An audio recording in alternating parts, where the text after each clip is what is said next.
Está grabando, muy bien, muy bien. Sí, entonces hoy vamos entonces a discutir la sesión número 4, y donde vamos a discutir el capítulo 5 de Hechos y esperamos también cubrir el capítulo 6.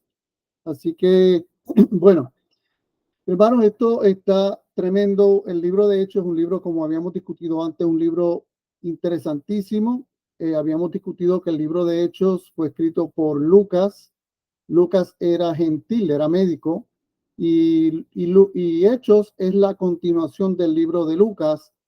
Y entonces, ya después de haber discutido el capítulo 1, 2, 3 y 4, es prácticamente la transición desde que luego de Jesús ascender, le deja la instrucción a los discípulos de que fuesen al aposento alto para allí recibir el Espíritu Santo prometido.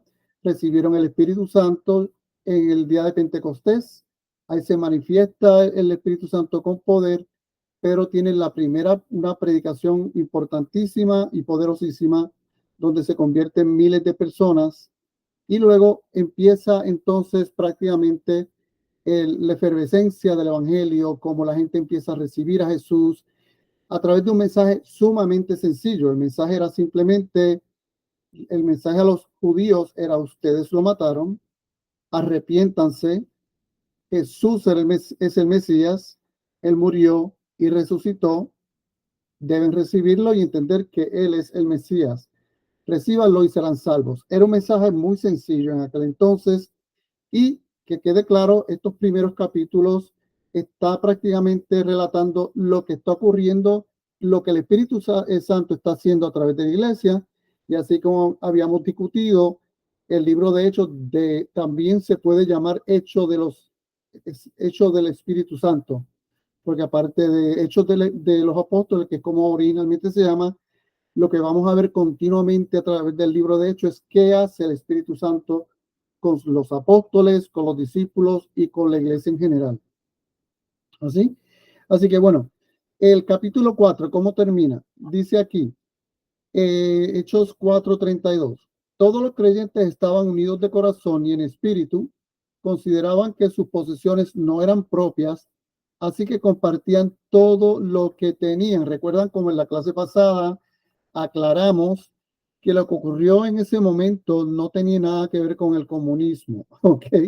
Porque ahí todo lo que compartían lo hacían de manera voluntaria, no era impuesto, no se hacía una imposición a nadie, todos lo hacían de manera voluntaria, por lo tanto no tiene nada que ver con lo que conocemos hoy como el comunismo. Luego dice el 33, los apóstoles daban testimonio con poder de la resurrección del Señor Jesús y la gran bendición de Dios estaba sobre todos ellos. No había necesitados entre ellos, porque los que tenían terrenos o casas las vendían y llevaban el dinero a los apóstoles para que ellos lo dieran a los que pasaban necesidad.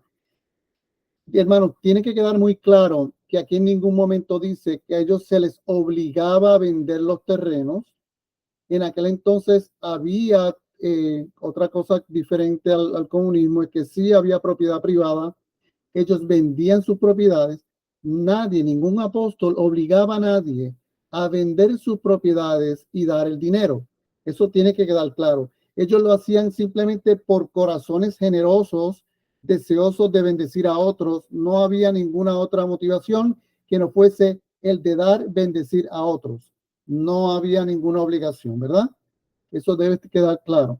Luego el 36 dice, por ejemplo, había un tal José, quien los apóstoles le pusieron por sobrenombre Bernabé, a quien vamos a ver en varias ocasiones en el libro de Hechos, que significa el hijo de ánimo.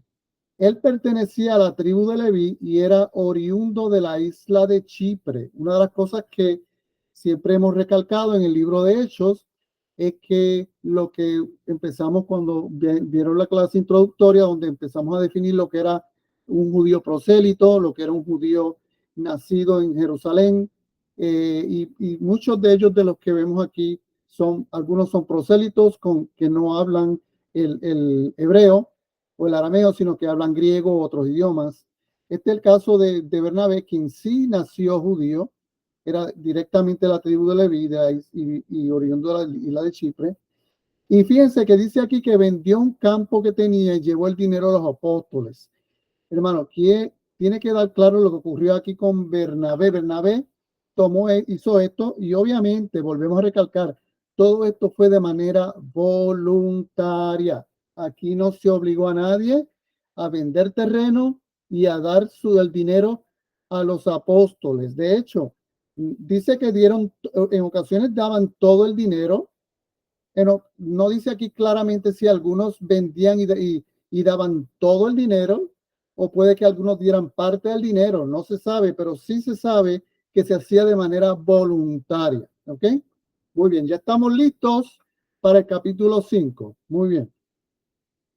Bueno, después de ver la manera en que la iglesia vivía en un periodo idílico, hermoso, maravilloso, usted ve esos discípulos compartiendo, todo es amor, todo es una cosa hermosa, el amor entre ellos. Bueno, la naturaleza humana nos trae de vuelta a la realidad.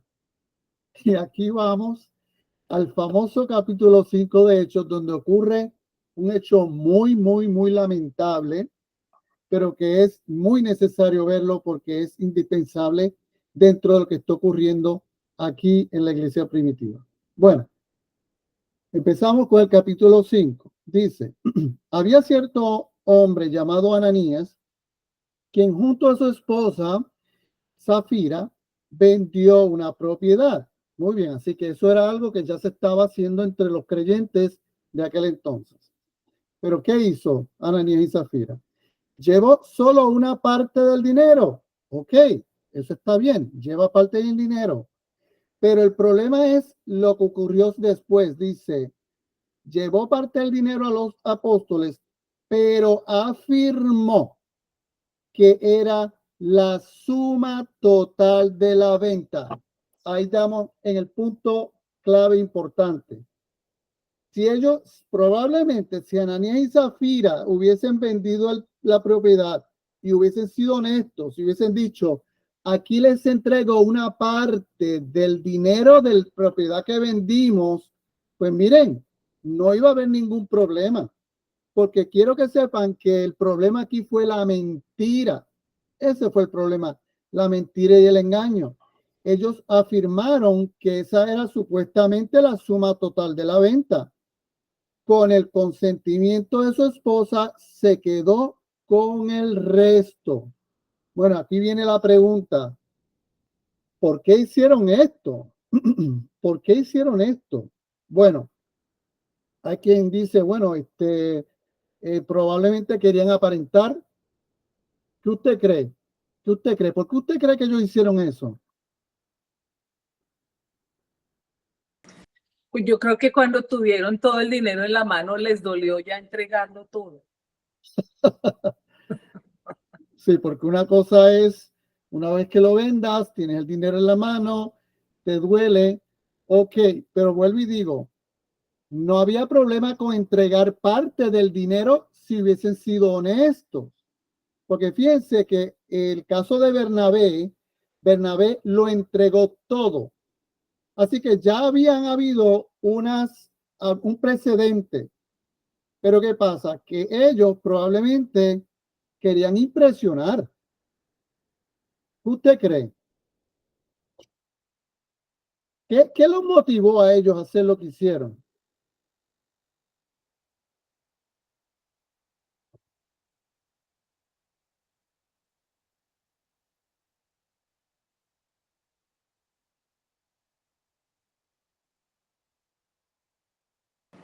Impresionar a las otras personas. Muy bien, aquí dice María que sí, querían impresionar. José se va más allá y dice que tiene que ver con la avaricia, ¿verdad? Avaricia por el dinero, o sea que probablemente querían quedarse con parte del dinero porque tenían sus ideas y sus cosas para hacer, pero también pudo haber sido la avaricia. Muy bien, muy bien. He pensado que es más como ser visto como alguien importante en el grupo, porque no he visto como algo que ellos buscaban algo, para mí que ellos querían un puesto, ser visto como alguien importante. Oh, sí, sí, estoy muy de acuerdo. Porque fíjense que ellos fueron motivados después de haber visto lo que hizo Bernabé. O sea, que probablemente ellos querían alguna posición, algún reconocimiento, querían verse como alguien importante dentro de la comunidad de creyentes que estaba comenzando, querían ser respetados, querían ser bien vistos, y ellos pues probablemente hicieron esto por esas razones. Ahora, la pregunta aquí es, ¿alguna vez ustedes han hecho algo así? Miren, yo les soy honesto, yo lo Muchas he veces. hecho. Yo he Muchas hecho veces. eso, yo he hecho cosas peores. Yo lo he hecho. O sea, que es un error que algunos cometemos. No es un error bueno, qué sé yo, algunos lo cometen, otros no, pero no, o sea, ese deseo de querer impresionar, en el pasado yo lo he hecho, ¿verdad? Algunos de nosotros de alguna manera hemos querido que hemos querido impresionar. Pero entonces, veamos lo que sucede. ¿Qué nos advirtió Jesús en cuanto a las apariencias? Vamos a ver qué dice en Mateo 6 del 1 al 4. Dice Jesús diciendo, tengan mucho cuidado, no hagan sus buenas acciones en público para que los demás los admiren, porque perderán la recompensa de su Padre que está en el cielo.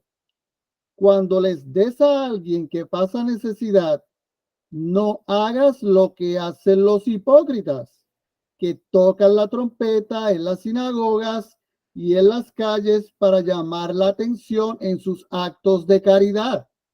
Les digo, la verdad, no recibirán otra recompensa más que esa. Pero tú, cuando le des a alguien que pasa necesidad, que no sepa tu mano izquierda lo que hace tu derecha, entrega tu ayuda en privado y tu Padre, quien todo lo ve, te recompensará. Fíjense que estamos viendo a una iglesia que está comenzando, que el Espíritu Santo está a flor de piel, la presencia de Dios está con ellos, ellos están experimentando cosas por primera vez y el Espíritu Santo, hermanos, el Espíritu Santo es Dios. Así que ellos están ante la misma presencia de Dios. Y cuando Dios les advierte, no te pongas a estar pendiente a las apariencias. Y es muy claro cuando lo dice aquí en Mateo 6, 1 al 4. Así que vamos viendo cómo esto que ocurre a continuación es una enseñanza súper importante para los que están allí presentes, pero no solo para ellos, sino para nosotros que lo estamos leyendo 2000 años después y todos los que hemos sido parte y hemos sido expuestos a esta palabra. Así que veamos qué dice aquí. Entonces Pedro le dijo, Ananías, ¿por qué has permitido que Satanás llenara tu corazón? Ok, hasta ese punto ya estamos viendo cómo, primero, la sensibilidad de Pedro al Espíritu Santo. La sensibilidad era tal que él podía discernir lo que había ocurrido y de inmediato. Vemos primero la sensibilidad. Él es sensible al Espíritu Santo e inmediatamente sabe que él miente. Y inmediatamente se lo dice, Ananías, ¿por qué has permitido que Satanás llenara tu corazón? Le mentiste al Espíritu Santo y te quedaste con una parte del dinero. La decisión de vender o no la propiedad fue tuya. ¿Lo ven aquí? Le está queriendo decir, la decisión fue tuya. El dinero era tuyo. Tú no tenías ni siquiera que darlo aquí. Tú pudiste haber hecho lo que tú hubieses querido con el dinero. Tú te pudiste quedar con una parte, pero el problema aquí es la mentira. Ese es el problema. Le mintió al Espíritu Santo, quería engañar a los que estaban allí presentes, quería aparentar delante de los que estaban allí presentes. Probablemente, como mencionaron, tenía ese deseo de avaricia, de quedarse con parte de ese dinero, pero realmente aquí Pedro le recalca, le has mentido nada más y nada menos que al Espíritu Santo. Y entonces, la decisión de vender o no la propiedad fue tuya. A ti nadie te obligó a vender la propiedad. Y después de venderla, el dinero también era tuyo para regalarlo o no. ¿Vieron el punto? Ellos no estaban obligados a dar el dinero. Simplemente era algo que salía del corazón de ellos. Y como Bernabé viene y vende un terreno y lo da todo a los apóstoles, otros empezaron a hacer lo mismo, pues ellos quisieron aparentar y no quedarse fuera del grupo. Vamos a hacer lo mismo. Pero no te atrevas a decir que vas a dar parte del dinero. No. Vamos a decir que lo vamos a dar todo. Y así pues, tú sabes, somos parte del grupo, somos parte de lo que está ocurriendo y así pues no nos sentimos excluidos. Pero es que ahí nadie está haciendo nada por obligación. Y ese es el problema aquí.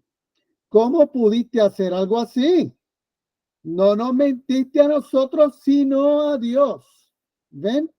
Y entonces, esto no, lo que muchos de nosotros sabemos lo que va a ocurrir ahora en breve. Y entonces, veamos aquí que dice el 5. En cuanto a Ananías, oyó estas palabras, cayó al suelo y murió. Hermano, fue una muerte instantánea. Todos los que se enteraron de lo sucedido quedaron aterrados. ¿Quién no? ¿Quién no? Aterrados. Después, unos muchachos se levantaron, lo envolvieron en una sábana, lo sacaron y lo fueron a enterrar. Bueno, ese es Ananías. Ahora tendríamos que esperar por Zafira. Pues efectivamente, Zafira tardó 3 horas en llegar. Ahora, algo interesante pasa aquí, que a veces yo siempre tratando de buscarle las 5 patas al gato, una cosa que yo pienso es, ok, poniéndome en esa situación, muere Ananías, miente delante de Pedro y los que están allí presentes, miente el Espíritu Santo. Me imagino que fue una conmoción, hubo llanto, hubo una situación fuerte. Lo primero que se preguntaban allí es, ¿dónde está Zafira? ¿Dónde está la esposa? Lo primero que me pregunto es, ¿por qué a nadie se le ocurrió ver a Zafira cuando venía de camino, pararla en el camino y decirle, Zafira, antes de que vayas a hacer lo que vayas a hacer al templo, quiero decirte que tu esposo mintió al Espíritu Santo y cayó muerto. Así que te advierto que cuando vayas al templo, no mientas y diga la verdad. A mí siempre me ha dado la curiosidad de por qué nadie fue y le avisó a Zafira. Dice que pasaron 3 horas, pero sin embargo nadie le avisó a Zafira. Dice que Zafira llegó después de 3 horas. ¿Qué puedo pensar?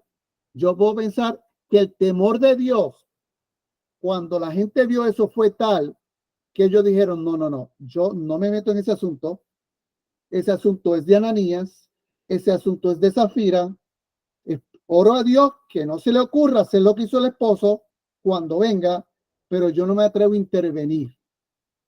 Es lo que pienso que fue la decisión de las personas que estaban allí presentes, porque ellos vieron a su esposo morir y su esposa llegó a las 3 horas después. ¿Ok? Estoy yo aquí más o menos especulando lo que pudo haber pasado, porque dice que a las 3 horas más tarde llegó. Ahora dice que entró su esposa, vuelvo y les digo, ven, sin saber lo que había pasado. O sea, nadie le advirtió, nadie la detuvo en el camino, nadie le dijo, Zafira, pasó esto, nadie. Ella no se enteró de nada. Llegó allí para enfrentarse nada más y nada menos que a Pedro. Y Pedro le preguntó, pero ahora veamos cómo Pedro le da la oportunidad de decir la verdad. Esto que quede bien claro. Pedro le dio la oportunidad a Zafira de decir la verdad. Él le pregunta, puesto todo el dinero que tú y tu esposo recibieron por la venta de su terreno, Ok, ella tenía la oportunidad de decir la verdad. Pedro le dio la oportunidad. ¿Y qué ocurrió? Ella dice, sí. Oh my gosh, ¿quién diría que con sí es suficiente para caer muerto? ¿Qué usted cree? Ese sí fue suficiente para caer muerta. Fue todo lo que ella dijo. Sí, contestó ella. Ese fue el precio. Y lo confirma luego. Lo aclara. Sí, ese fue el precio. Ahora, ¿qué ocurrió? Y Pedro le dijo, ¿cómo pudieron ustedes dos siquiera pensar en conspirar para poner a prueba el Espíritu del Señor de esta manera? Los jóvenes que enterraron a tu esposo están justo afuera de la puerta y ellos también te sacarán a ti. Al instante que ella cayó al suelo y murió, cuando los jóvenes entraron y vieron que estaba muerta, la sacaron y la enterraron al lado de su esposo. ¿Y qué ocurrió? Bueno, hermanos, lo obvio. Gran temor se apoderó de toda la iglesia y de todos los que oyeron lo que había sucedido. Hermano, cuando uno lee esta historia, a uno, hermano, que usted, compártame, ¿qué usted, qué usted piensa de esto? ¿Qué usted piensa de esto? Julito, yo cuando he leído esto, ahora que vos decís que la gente no le dijo nada a la mujer de Ananías, yo pienso que cuando, ya lo decía, que cuando murió el esposo, todos habían caído en temor. Entonces la gente tenía mucho temor del Espíritu Santo y quizás temían de morir también por ir a intervenir en algo que solamente Dios podía solucionar. Y entonces así pasó. Entonces, ya era todo lo que quería decir. Ya se me fue lo que te iba a decir realmente. Ahí me quedé trabada, pero sí era lo que pensaba que ya que pasó, que nadie le dijo nada, porque el temor del Espíritu Santo. Y no puedo, hoy en día, o sea, nos falta ese temor a Dios, nos falta ese temor al Espíritu Santo. Y wow, que era súper fuerte en aquellos tiempos y puede que todavía sea súper fuerte las cosas así. Y no nos damos cuenta. Es todo. Gracias, Qué Pedrito. bueno. Gracias, Mirna. No, definitivamente, usted, una de las cosas que vamos viendo en este libro, de hecho, es que la manifestación del Espíritu Santo está como diríamos, como en carne viva. Es como algo tan poderoso que por una parte uno ve los milagros que están ocurriendo y uno queda impresionado y uno quisiera ver esos milagros en todo lugar y en todo momento, y uno quisiera ver eso ahora mismo, en este tiempo, que los milagros fueran de esa manera.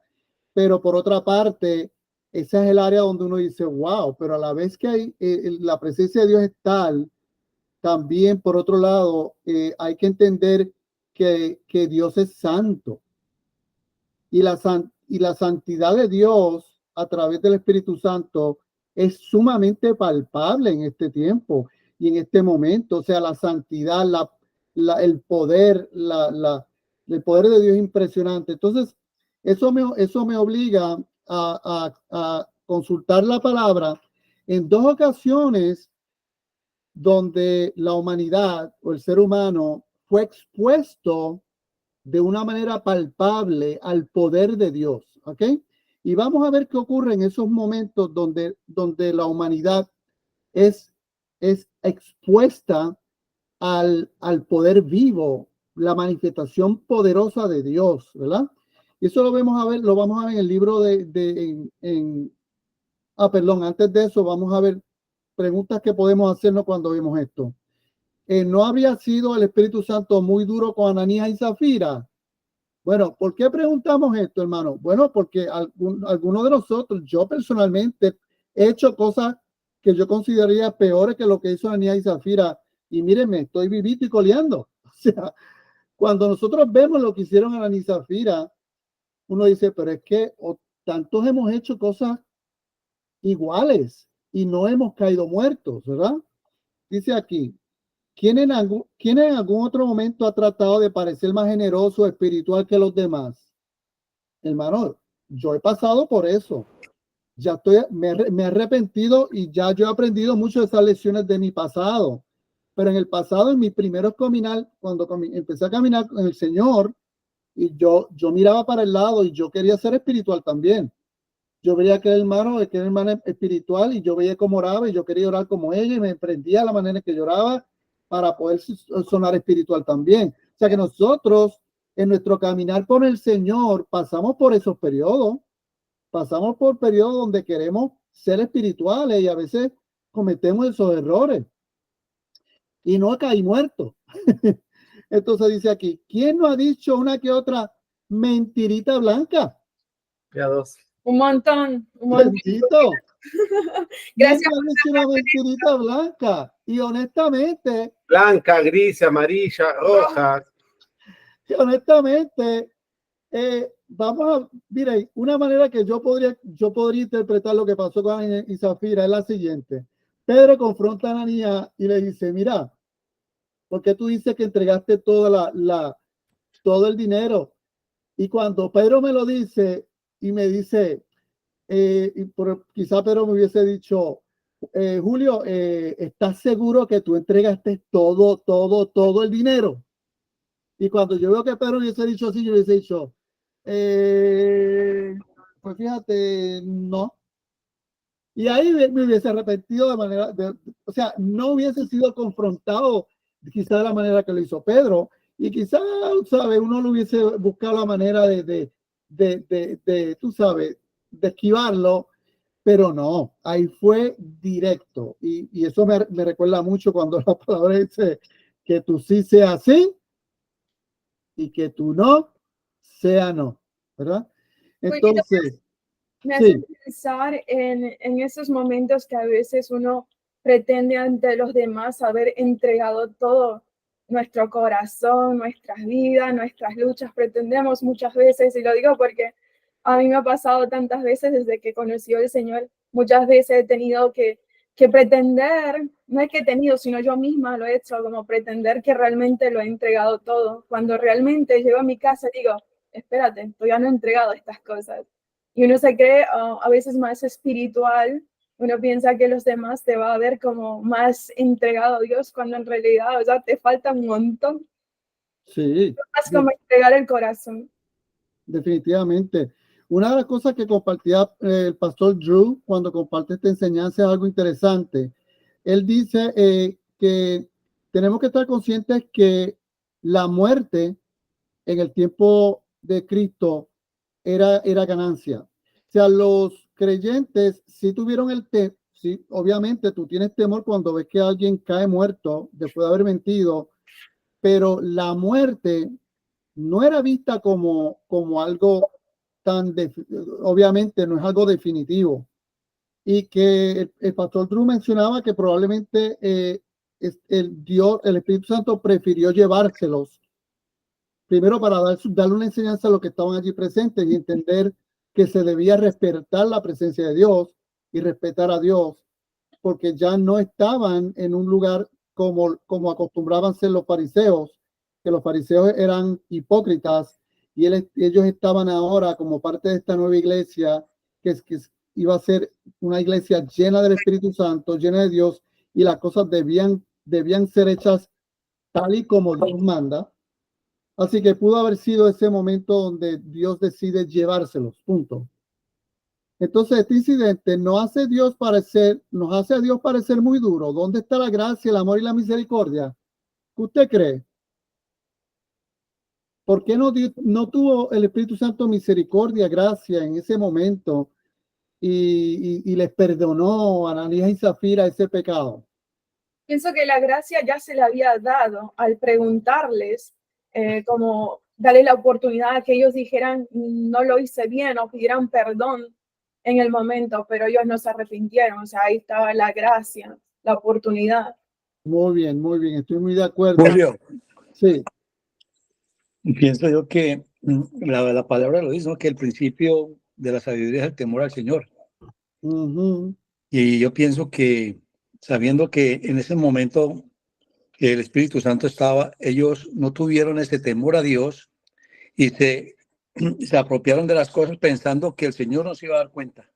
Entonces Exacto. pienso yo de que ahí faltó la sabiduría que el Señor nos da para atender las cosas del mundo, porque son cosas del mundo. Y entonces ahí es donde nos invita a la palabra, que el principio de la sabiduría es el temor al Señor, no lo que está a nuestros alrededor, porque lo alrededor es las cosas que el Señor nos ha dado. Pero entonces el principio de la sabiduría es que el temor al Señor sea en cualquier sea las situaciones que estemos pasando. Amén, amén. Dice José Marín, donde está tu tesoro, ahí está tu corazón. Muy cierto. Daniel, ¿querías comentar algo? Sí, hermano. Tú dijiste algo hace un momento muy importante, ¿no? Y creo que es la razón, estoy de acuerdo contigo, y es la santidad del Señor, ¿no? Hay un pasaje muy similar, y es impresionante cómo la Biblia nos muestra ciertos paralelismos, ¿no? Para entender muchas verdades. Al principio tú mencionabas acerca de que el pueblo, de que muchos iban y pues con generosidad entregaban, vendían sus propiedades y todo. Lo mismo sucedió cuando el pueblo de Israel estaba en todo el mover de construir el lugar de reunión. También hubo ese mover de generosidad y ahí tenemos uno. Y el otro paralelismo justamente se presenta acá en este caso de Ananías y Zafira, ¿no? Porque también hubieron dos personajes que murieron casi de la misma manera, así fulminados, que fueron los hijos de Aarón, Nadab y Abiú. Y dice la Biblia, ¿no? Y justo yo acá estaba buscándolo en Levíticos 10, dice que Nadab y Abiú, dice, hijos de Aarón, tomaron cada uno su incensario y pusieron en ellos fuego, sobre el cual pusieron incienso y ofrecieron delante de Jehová fuego extraño que él nunca les mandó. Es bien interesante esto porque, bueno, la Biblia no detalla cómo era el mover del Espíritu Santo, no da muchos detalles de cuáles eran las instrucciones que los discípulos o los apóstoles habían dado, de cómo debían ser el servicio al Señor, porque era una iglesia que recién estaban haciendo, ¿no es cierto? Sí. Pero probablemente sí habían algunas instrucciones. Y probablemente la gente sí sabía cómo debía acercarse al Señor. Y de alguna forma se podría decir de que esta pareja entregó al Señor un fuego extraño. Le entregaron algo que el Señor no les había mandado. O sea, no estaban siguiendo las instrucciones del Espíritu Santo. El mover del Espíritu Santo era tan claro en esa situación, en ese tiempo, que estaba todo como que gobernado por el Espíritu Santo.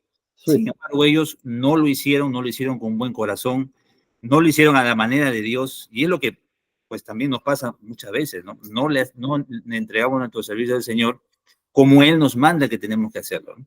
Y ahí es donde viene la consecuencia que fue pues fatal, ¿no? Que cobraron la vida de ellos, ¿no? Gracias, Daniel. De verdad que me encanta ese paralelismo. Yo no lo recordaba, pero tienes toda la razón. O sea, vamos viendo el paralelismo continuo entre lo que está ocurriendo el Espíritu Santo en la iglesia y la presencia de Dios. Pienso en Urías cuando tocó el arca y cayó muerto. Pienso en cómo el sacerdote tenía que entrar al lugar santísimo con una cadena. ¿Por qué? Porque podía caer muerto en el lugar santísimo y la única forma que podían remover al sacerdote era con esa cadena. Cuando las campanitas dejaban de sonar, se daban cuenta que el sacerdote había caído muerto en el lugar santísimo y con la soga lo agarraban y lo sacaban del lugar santísimo. O sea, vamos viendo cómo en el Antiguo Testamento, como dice la palabra, dura cosa es caer en manos de un Dios vivo. O sea, estamos viendo cómo la manifestación de Dios es tan palpable y tan fuerte, tan poderosa, que es comparable y podemos hacer continuamente ese paralelismo con lo que ocurre en el Antiguo Testamento. Es el mismo Dios, es la presencia de Dios a través del Espíritu Santo. Y por eso yo les traigo aquí 2 ejemplos en las Escrituras donde describe momentos donde la humanidad, en este caso el pueblo de Israel, palpa, percibe y tiene una exposición al poder de Dios. Dice el momento bíblico donde el ser humano es expuesto al poder de Dios. Por ejemplo, hay varios ejemplos en la escritura, pero podemos ver este. el pueblo de Israel. Dice en Deuteronomio 5, 18 al 20. Todos vieron los relámpagos y escucharon los truenos y el sonido de la trompeta. Ahí te están hablando cuando Moisés está en el monte Sinaí y ellos están observando lo que está ocurriendo mientras Moisés está allá. Entonces ellos quieren palpar y ver de qué trata. Y ven que hay relámpagos, ven que hay truenos, ven que hay sonido de trompeta. Además vieron el monte cubierto de humo. Temblaban de miedo y se mantuvieron alejaditos. Luego le dijeron a Moisés, si quieres hablar con nosotros, te vamos a escuchar, pero por favor, no dejes que Dios nos hable. Miren qué interesante, o sea, cuando palpan, cuando ven el poder de Dios, dicen, no, que sea todo a través de ti, porque un Dios como ese nos va a fulminar, nos va a matar. Y entonces, porque si lo hace, moriremos. Y entonces, mire qué interesante lo que le dice Moisés. Moisés le dice, no teman de esa manera. Ok, aquí vamos a un punto importante. No teman de esa manera. Y aquí vamos a la diferencia entre lo que es terror y lo que es respeto. ¿Ven? Así que es como si Moisés les dijera, no. Ok, que hay trueno, que hay todo esto, pero la idea no es que tengan ese terror a Dios. No. Ténganle respeto, respétenlo y teman a Él. Pero quiero que sepan que Dios los ama y Dios quiere acercarse a ustedes, pero no le teman de esa manera. ¿Ven? Así que dice, Dios vino a ponerlos a prueba para que por medio del temor de Dios eviten que el pecado. O sea que estamos viendo cómo Dios una vez más se enfrenta al pueblo y como lo hizo con Ananías y Zafira, para que vean el poder de Dios y que no pequen. Así que eso se repite con Ananías y Zafira. Vamos a ver otro caso muy famoso y es el caso cuando Moisés pide ver a Dios. Dice aquí, entonces Moisés le dijo a Dios, permíteme verte. Pero Dios le respondió, Moisés, yo soy muy bondadoso con quien quiero serlo. Así que voy a mostrarte todo mi esplendor y voy a darte a conocer mi nombre. Pero no podrás ver mi rostro, porque cualquiera que vea mi rostro, ¿qué? Caerá muerto, morirá. Quédate junto a la roca que está a mi lado.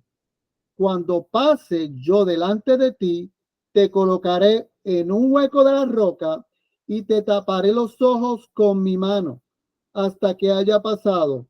Después quitaré mi mano y podrás ver mi espalda, pero mi rostro no lo verás. Ese versículo en particular contesta la pregunta que podríamos hacernos. ¿Por qué en aquel entonces una mentira como la de Ananías y Zafira causó que murieran y hoy yo puedo mentir o hacer otras cosas y no caigo muerto? Aquí está la contestación, dice, yo soy bondadoso con quien quiero serlo.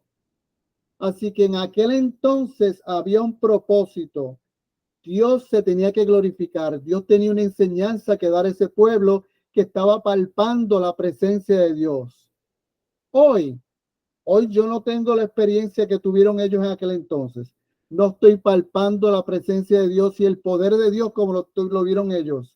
Pero sí puedo desarrollar el temor de Dios a medida que me acerco a Dios y leo su palabra.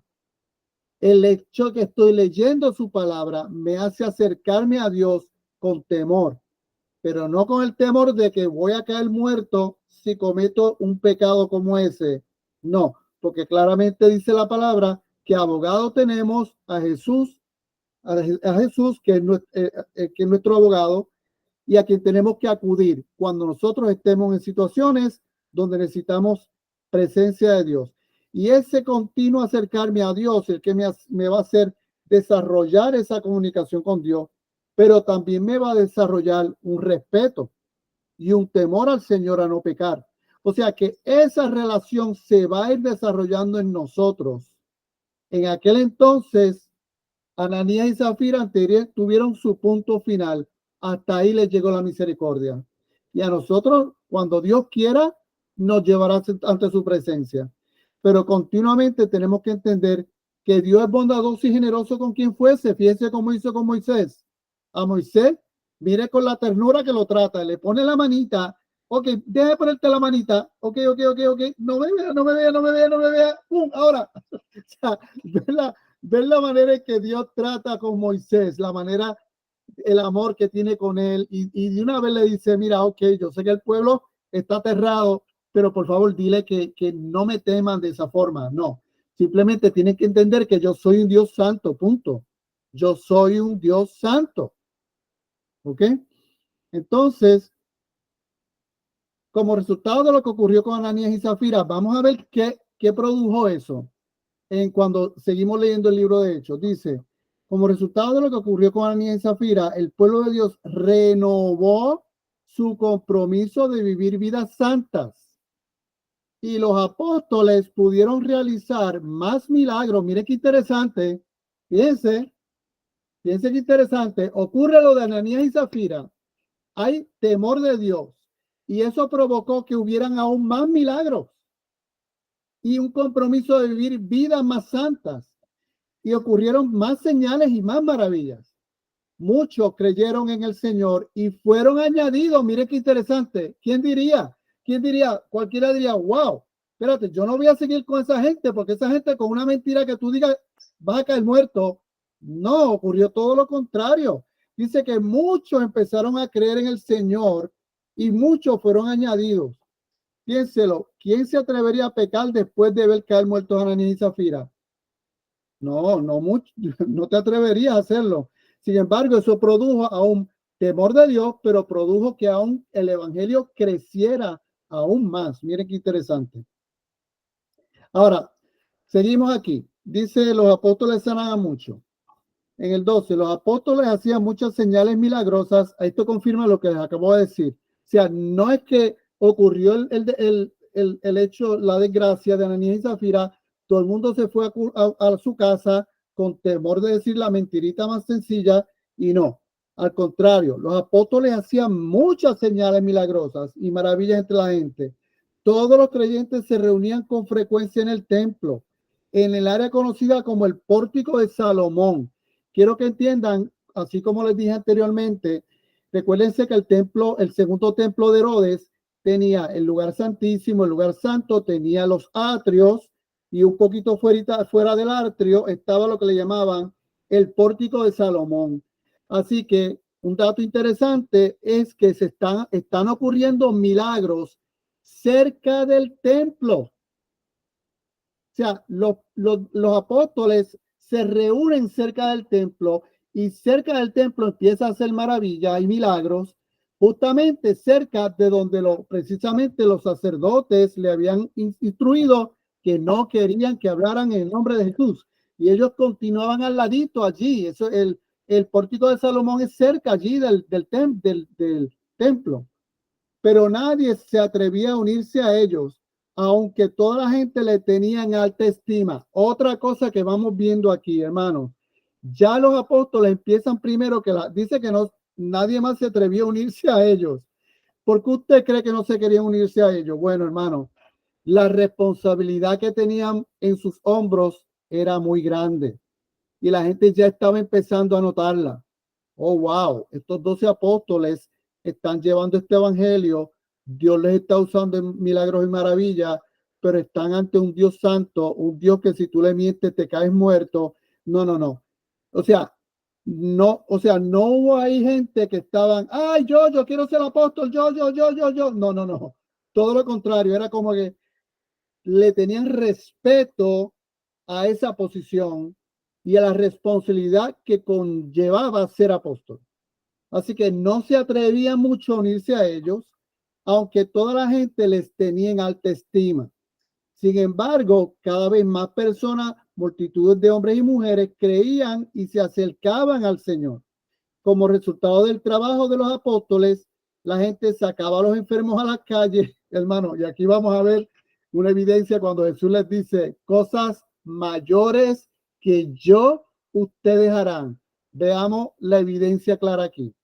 Como resultado del trabajo de los apóstoles, la gente sacaba a los enfermos a las calles en camas y camillas para que la sombra de Pedro, ¿what? La sombra de Pedro cayera sobre algunos de ellos cuando él pasaba. Multitudes llegaban desde las aldeas que rodeaban en Jerusalén y llevaban a sus enfermos y a los que estaban poseídos por espíritus malignos, y algunos eran sanados. ¿Qué usted cree? Todos eran sanados. O sea, por eso cuando vemos lo que está ocurriendo, todo el hecho tan lamentable de Ananías y Zafira produjo un temor de Dios, pero a la vez se multiplicaron los milagros, ocurrieron cosas aún más impresionantes. No, y eso no es todo, hermano, deja que usted vea. Entonces, ahí dice, el sumo sacerdote y sus funcionarios, que eran saduceos, recuerdan, hermano, lo que habíamos aprendido de los saduceos, ¿verdad? Siempre lo aclara. Dese cuenta que siempre aclaran ese asunto. Cuando son saduceos lo dice, cuando son fariseos también lo dice. Dice, el sumo sacerdote y sus funcionarios, que eran saduceos, ¿se llenaron de qué? De envidia. Ahora, la pregunta que nos hacemos, ¿por qué les dio envidia? ¿Qué usted cree? ¿Por qué a los saduceos les dio envidia al ver lo que ocurría con Pedro y los discípulos?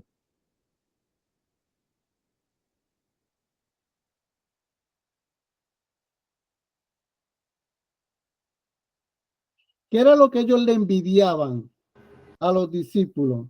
Que tenían presente a Jesús en ellos y que podían sanar a todos. Podían sanar a todos, tenía Jesús con ellos, Que Dios estaba con ellos, tantas cosas que ellos quizás ellos no tenían.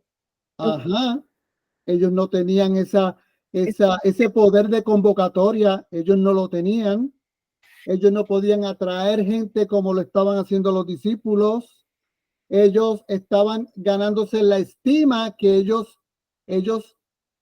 eran siempre hambrientos de estima. Recuerden, los saduceos y los sacerdotes en ese entonces lo que buscaban eran la estima de todos, que todos lo respetaran, que todo reputación. Exacto, eso es lo que ellos envidiaban. Ellos realmente no estaban envidiando que hacer los milagros y las cosas, no, ellos envidiaban esa atención que se estaban llevando. Esa era la atención que ellos querían. Y entonces dice, arrestaron a los apóstoles y los metieron a la cárcel pública. Ahora, hermano, quiero que quede claro, recuerden, ya habíamos leído que habían metido ya a Pedro y a Juan encarcelados, les tuvieron una noche, al otro día los enfrentan y le dicen, por favor, váyanse y no prediquen más de Jesús, y los amenazan. Esa fue la primera vez que ocurrió, y esa fue una oportunidad que le dio el Señor al Sanedrín para que se repitieran y no lo hicieron. Aquí vamos a ver la segunda oportunidad. Arrestaron a los apóstoles y los metieron en la cárcel, pero un ángel del Señor llegó de noche, abrió la puerta de la cárcel y los sacó.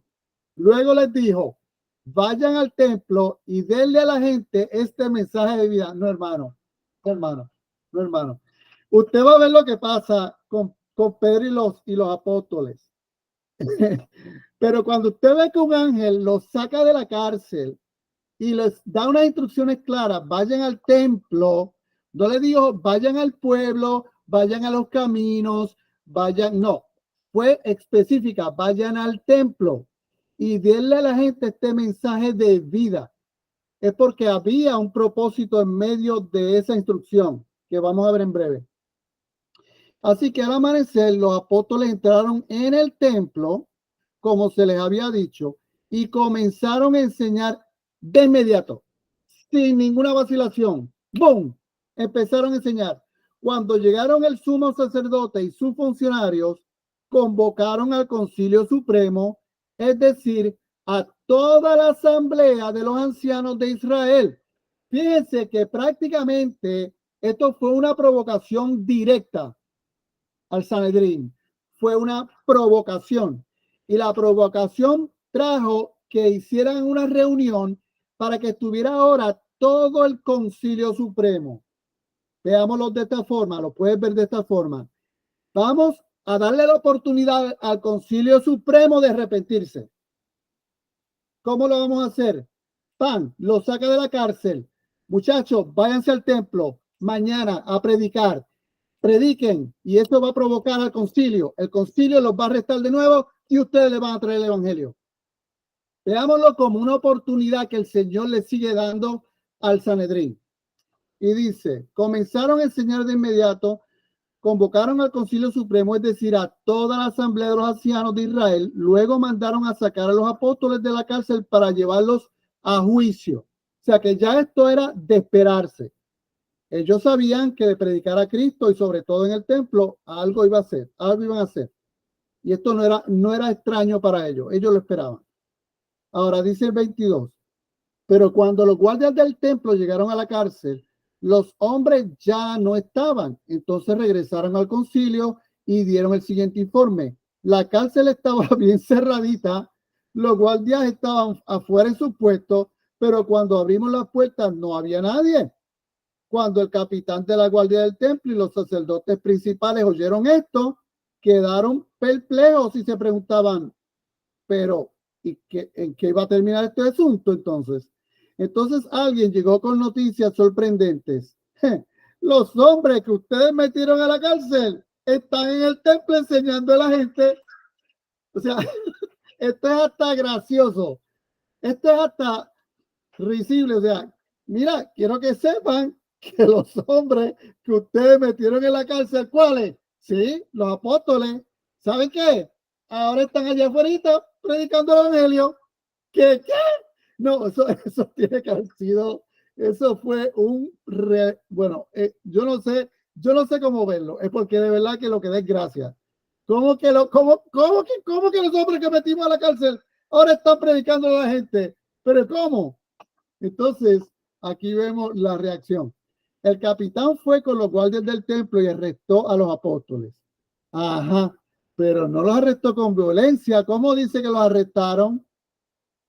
Con miedo a que los apedrearan, como quien dice, espérate, cógelo suave, vamos a arrestarlo, pero no te atrevas a darle un jalón de eso que nosotros damos, ni darle un buen puño, ni nada. No, suave, porque hay un montón de gente que si nos ven tratándolos mal, a nosotros nos van a linchar. Así que vamos a cogerlo con suavecito y vamos a decirle, mira, Pedrito, muchachito, lo siento, pero no pueden predicar esto y me acaban de decir que me los lleve ahora para el templo, ¿ok? O sea, ellos tienen que haberle bajado dos. Tienen que haber en un tono mucho más suave porque si no sabían que el pueblo se iba en contra de ellos. Porque tenían miedo de que la gente los apedreara. Después llevaron a los apóstoles ante el Concilio Supremo, donde los confrontó el sumo sacerdote. Aquí vamos. Le ordenamos estrictamente que no enseñaran nunca más en ese nombre, les dijo. En lugar de eso, han llenado ahora toda Jerusalén con la enseñanza acerca de él y quieren hacernos responsables a nosotros de la muerte de ese hombre, de Jesús. O sea, vuelven y lo confrontan. Y aquí, pero Pedro y los apóstoles respondieron, nosotros tenemos que obedecer a Dios antes que a cualquier autoridad humana. El Dios de nuestros antepasados levantó a Jesús de los muertos después de que ustedes lo mataron colgándole en una cruz. Luego Dios lo puso en el lugar de honor a su derecha como príncipe y salvador. Lo hizo para que el pueblo de Israel se arrepintiera de sus pecados. O sea, hermano, véalo como una oportunidad que le está dando Dios al Sanedrín, que se arrepientan.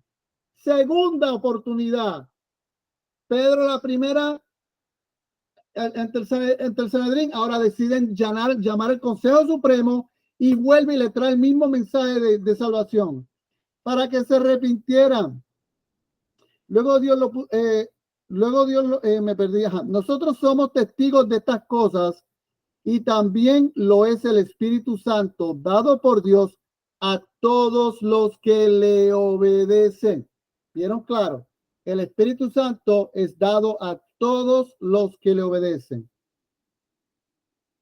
Seguimos. El 33. Al oír esto, el Concilio Supremo obviamente se enfureció y decidió matarlos. Pero uno de los miembros es un fariseo llamado Gamaliel, experto en la ley religiosa y respetado por toda la gente, se expuso de pie y ordenó que sacaran de la sala del concilio a los apóstoles por un momento. Ok, imagínate el escenario.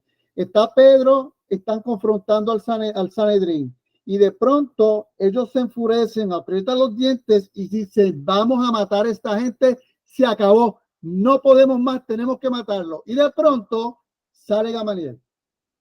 ¿Alguien recuerda quién es Gamaliel? Mire, le escriba por ahí en la cajita de comentarios. ¿Quién usted recuerda que es Gamaliel? El maestro de Pablo. Muy bien, muy bien. Era nada más y nada menos que el maestro de Pablo. Era saduceo o fariseo. Dice claramente aquí que era fariseo. O sea que creía en el Torá, pero también creía en la ley oral. Así que él fue el maestro de Pablo. Era un hombre muy conocedor y era muy respetado aún por los saduceos. ¿Vieron? Aún por los saduceos, ¿verdad? Y entonces ahí les dice, ¿quién era Gamaliel? Dice en Hechos 22:3. Entonces Pablo dijo, soy judío, nacido en Tarso, una ciudad de Cilicia, y fui criado y educado aquí en Jerusalén bajo el maestro Gamaliel. Como estudiante de él, vamos a ver, ¿qué le enseñó Gamaliel? Aquí lo dice. Fui cuidadosamente entrenado en nuestras leyes y costumbres judías. O sea, no tan solo era un conocedor de la ley, sino era conocedor de las costumbres y era excelente educador. Y él fue el que le enseñó todo esto a Saulo, quien él mismo cuando habla de él dice que él era fariseo de fariseos, que él tenía el mejor maestro. Llegué a tener un gran celo por honrar a Dios en todo lo que hacía, tal como todos ustedes hoy. O sea que dentro de la enseñanza de Gamaliel era, por supuesto, excelente maestro, sino que también provocaba ese celo por Dios, ese deseo de honrar a Dios. Y entonces, entonces eso no hace más sentido de por qué Gamaliel reacciona de la manera que reacciona. Entonces, aquí Gamaliel evita la muerte de Pedro y Juan. ¿Qué dice Gamaliel? Entonces les dijo a sus colegas, hombres de Israel, tengan cuidado con lo que piensan hacerle a estos hombres. Y ahora, de manera sabia, le presenta dos precedentes. Recuerden, ellos lo que quieren es matar a estos apóstoles. Pero ahí le cuenta dos precedentes. Número uno, el primer precedente. Hace algún tiempo hubo un tal Teudas, quien fingía ser alguien importante.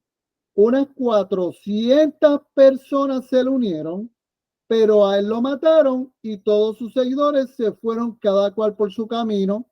Nadie habla de Teudas, nadie le importa nada de Teudas ahora. De esos 400 seguidores, ya nadie quiere saber de Teudas. Se acabó. Todo el movimiento se redujo a nada. Ahora viene el segundo precedente. Después de él, en el tiempo en que se llevó a cabo el censo, apareció un tal Judas de Galilea. Logró que gente lo siguiera, no dice la cantidad, aparentemente fue mucha gente, pero a él también lo mataron y todos sus seguidores se dispersaron.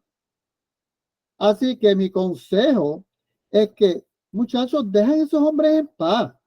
Miren, pónganlos en libertad.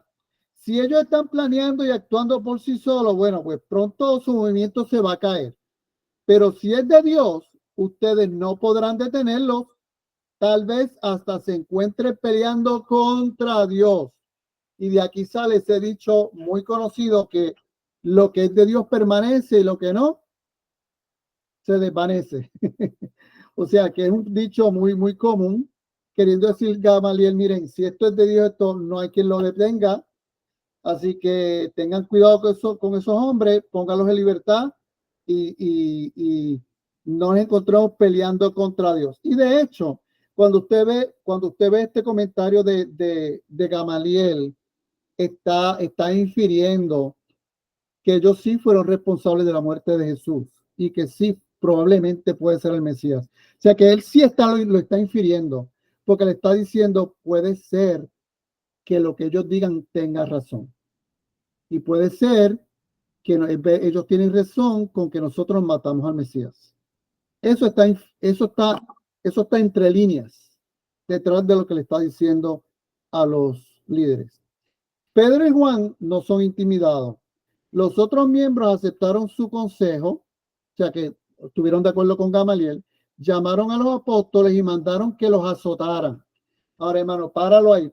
Cuando el pastor Drew habla de este asunto, pues él siempre habla de según cómo el imperio romano, según la ley, en aquel entonces se azotaba. Se azotaban, eran 40 látigos, 40 latigazos menos uno.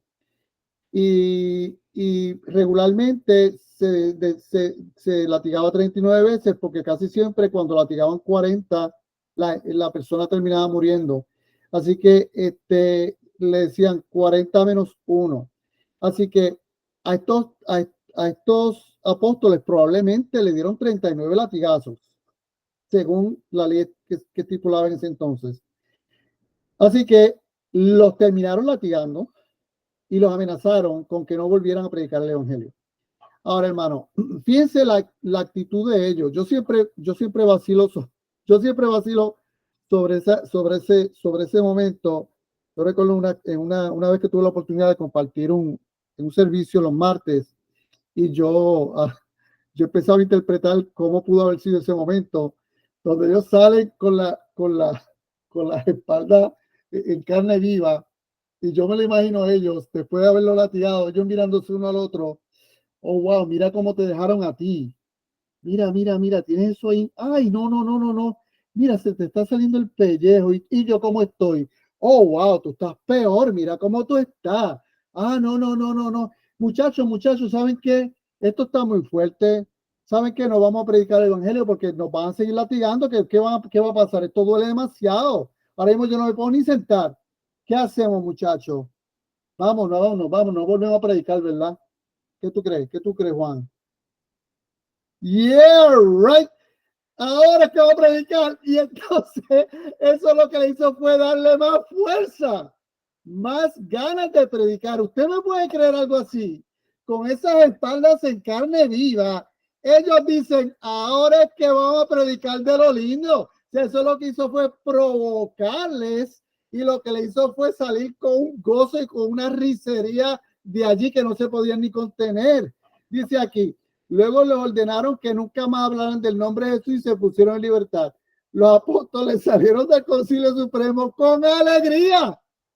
Estaban muertos de la risa, como que, ¿what? Ahora es que vamos a predicar con ganas. Ahora es que voy yo a hacerle caso a este montón de sepulcros blanqueados. Yo más me conviene, es más, mira, privilegiados somos de recibir castigo por el nombre de Jesucristo. Hermanos, entonces dice, porque Dios los había considerado dignos de sufrir deshonra por el nombre de Jesús. Y cada día en el templo y casa por casa seguían enseñando y predicando este mensaje. Jesús es el Mesías. No, hermano. Cuando usted ve la manera en que esa gente reacciona a 39 latigazos, como esa gente reacciona, ellos en lugar de salir con temor, lo que salen es con alegría, hermano. Eso es lo que nos debe dar a nosotros, como que, wow, pero ¿cómo es eso? ¿Cómo que ahora salen con más ganas? ¿Cómo que ahora salen con más ganas y se sienten dignos de sufrir deshonra por el nombre de Jesús? Y eso es lo que provocó que... Y miren qué interesante.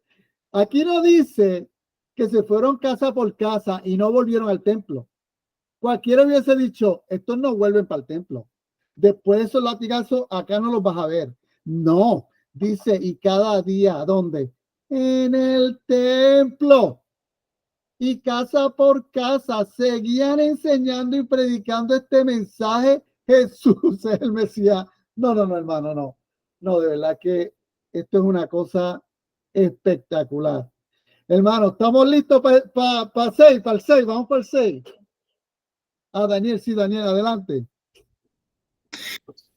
No, Julio, tremendo lo que tú pones como ejemplo, ¿no? Cómo ellos se miraban las espaldas cuando salían. Yo creo que lo hacían también.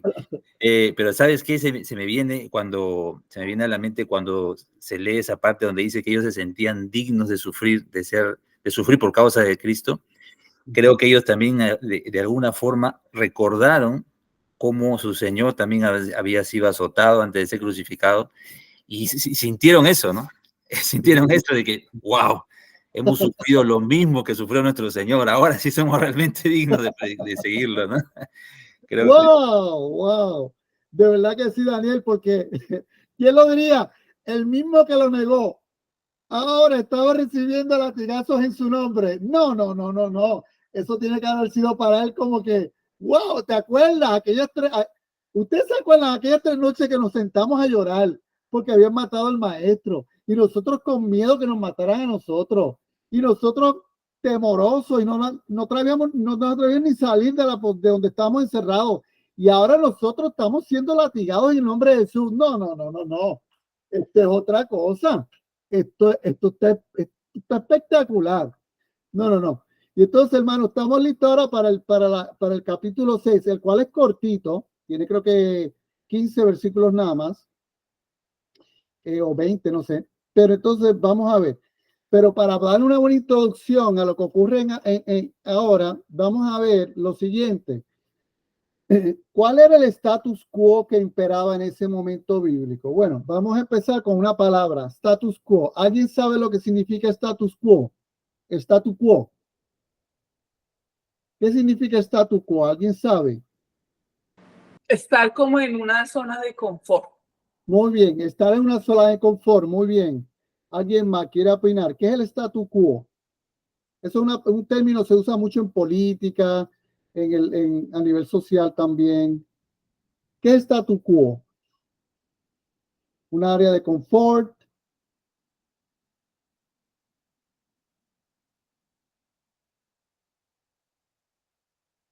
Muy bien. ¿Por qué es importante el status quo en que imperaba en ese momento, hermano? Porque todas las decisiones que estamos viendo y las que vamos a seguir viendo son en base a que ese status quo se mantenga idéntico. Ellos no querían que hubiese ningún cambio en el status quo. Entonces aquí te voy a dar la definición. ¿Qué es status quo? Es una expresión en latín que se traduce como el estado actual o situación actual. Se utiliza para referirse a la condición o circunstancia existente en un momento dado, sin cambios. Mantener el status quo significa conservar las cosas tal y como están, así como decía María, que nos mantengamos cómodos estando las cosas como están. De hecho, acuérdense que hay unas estratas sociales y a las estratas de mayor poder les conviene que las cosas se mantengan como están. A las estratas que están más abajo, que son las que son las de la pobreza y así, a ellos no les conviene que las cosas se mantengan como están. Así que esa conveniencia y ese sentido de comodidad es primordialmente para las estratas de poder, ¿verdad? Mantener status quo significa conservar las cosas como están, sin introducir modificaciones ni alteraciones significativas. Es comúnmente usado en contextos sociales, políticos y económicos para describir la situación presente que se desea mantener o que se está discutiendo a cambiar.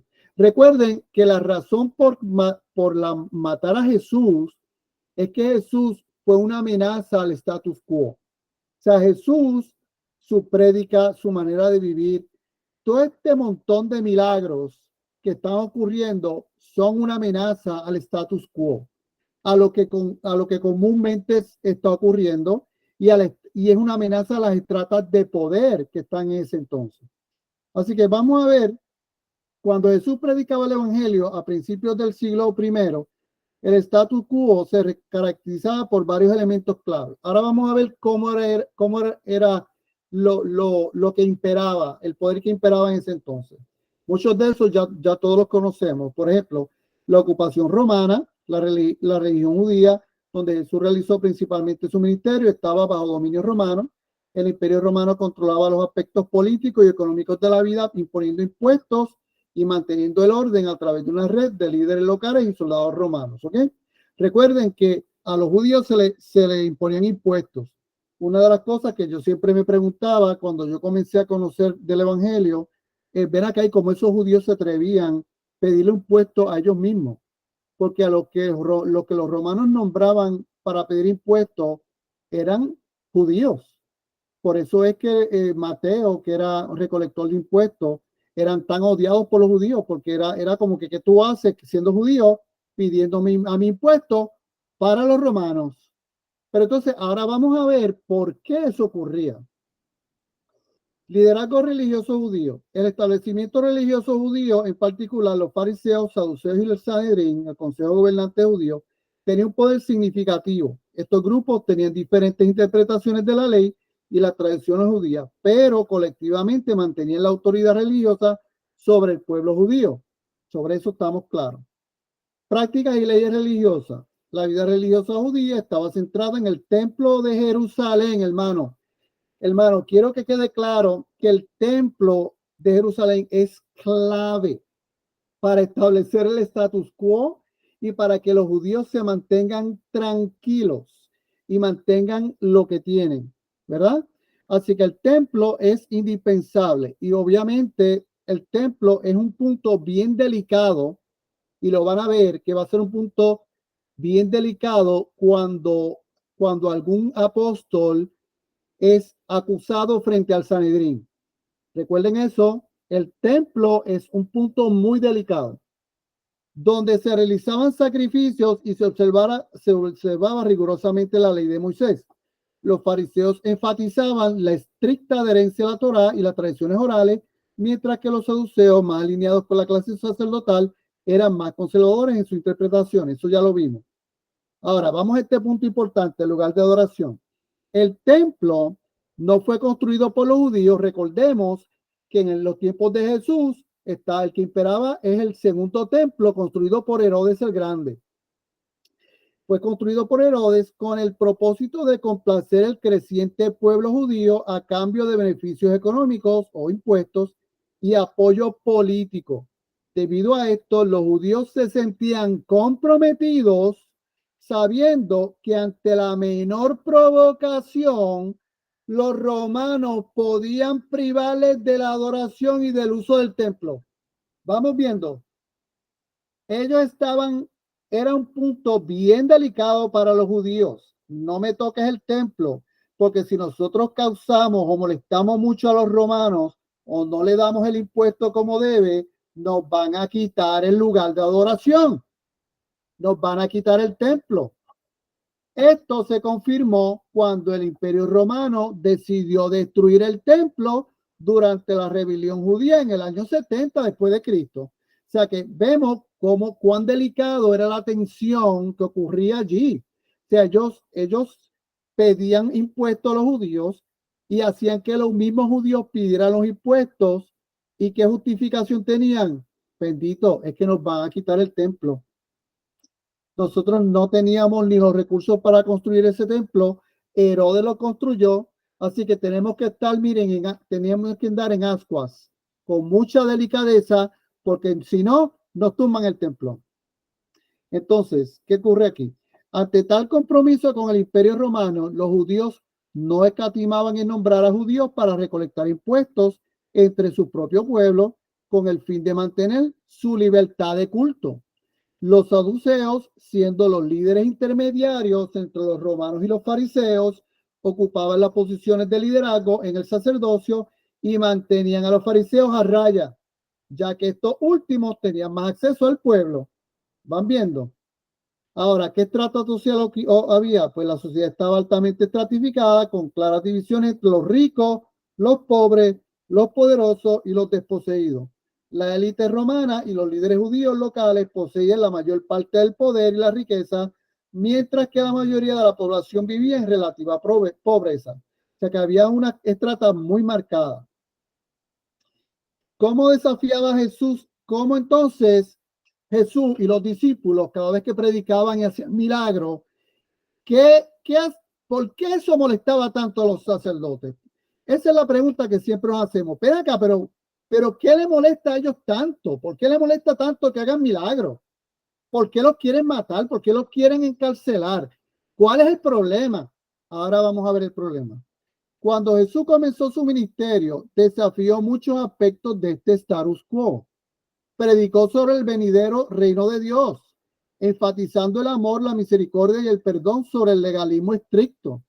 Criticó a los líderes religiosos por su hipocresía e injusticias sociales y se relacionó con individuos marginados, incluidos recaudadores de impuestos, que fue uno de sus discípulos, pecadores y pobres.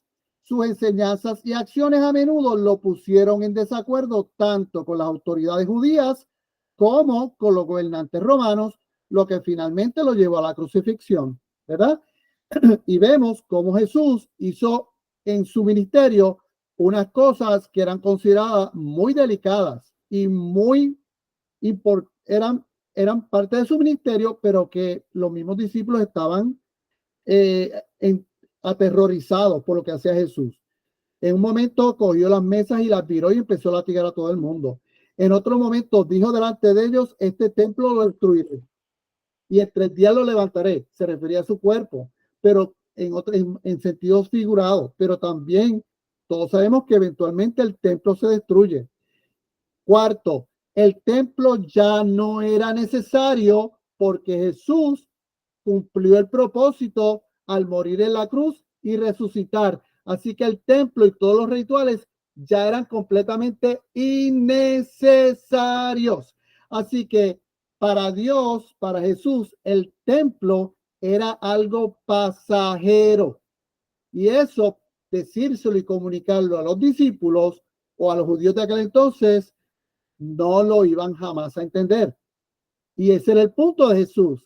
Este templo que ustedes ven aquí, todos estos sacrificios, estos rituales, van a ser completamente innecesarios porque yo voy a morir en la cruz, porque yo soy el cordero inmolado, mi sangre va a ser derramada, el templo ya no sirve para nada.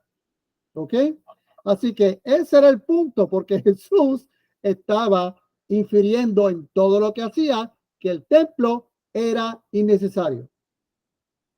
Esteban, y aquí vamos entonces al caso de Esteban, quiero que sepan que Esteban fue el primer mártir cristiano. Dice, el estimado de creyentes en este punto ya va de 15,000 a 20,000 personas. Mientras más crecían, más oposición encontraban por los líderes judíos. Jesús les advirtió que tal persecución sobrevendría. ¿Cuándo? En Juan 15:20 les dice: recuerde lo que les dije, el esclavo no es superior a su amo, ya que me persiguieron a mí, también a ustedes los van a perseguir. Y si me hubieran escuchado a mí, también los escucharían a ustedes. Mateo 10:22. Todas las naciones los odiarán a ustedes por ser mis seguidores, pero todo el que se mantenga firme hasta el fin será salvo. Aún hoy, nosotros los cristianos debemos esperar persecución y aceptarla.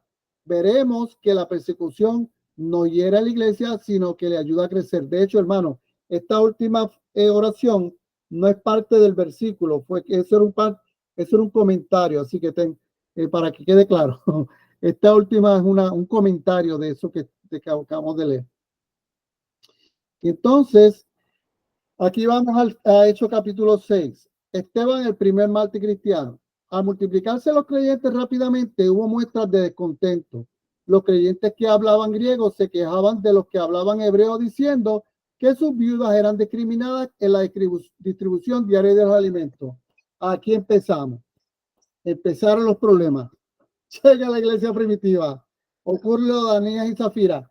se multiplica, ya vamos por 15, 20,000 cristianos. Y ahora empezaron las situaciones. Acuérdense, como les dije, aquí hay judíos que hablan hebreo y arameo, pero vienen judíos griegos y de otras áreas. Pues aquí, ¿qué pasa? Pues obviamente uno empezaron a decir, ven acá.